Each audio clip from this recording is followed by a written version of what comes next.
नाज़रीन ख़बर शामिल कयूं पिया डिस्ट्रिक्ट रिपोर्टर अख्तर किरियो जी रिपोर्ट मुताबिक़ कोडीजी जी यूसी जिस्काणी जे ॻोठ सोराब ख़ान किरियो, ॻोठ करम हुसैन किरियो, ॻोठ दोदो ख़ान पल, ॻोठ नज़र हुसैन जिस्काणी में गुज़िरियल केतिरनि ई ॾींहंनि खां बारिशनि जो गंदो पाणी बीहण करे ॿारनि में ख़तरनाक बीमारियूं जहिड़ोकि मलेरिया, डायरिया, गैस्ट्रो वग़ैरह जनम वठी रहियूं आहिनि।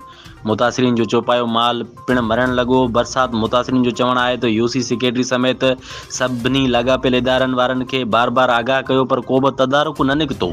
उन्हनि वधीक चयो त बरसात जो पाणी घरनि में बीहण करे न रद्द बचाव था करे सघूं ऐं न ई सकून जो सुम्ही था सघूं।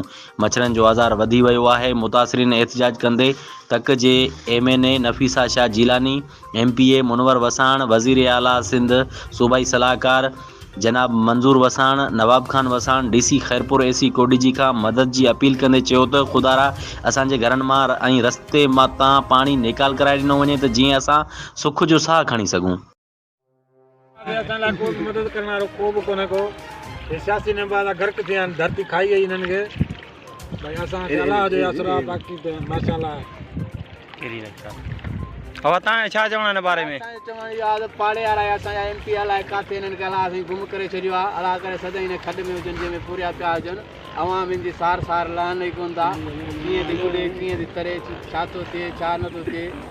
अलाह हिननि खे पुॼे। हिननि जीअं में वियाही पई आहे, ॿोॾि जेका मिले त पाण खाऊं, बाक़ी ग़रीब सिम में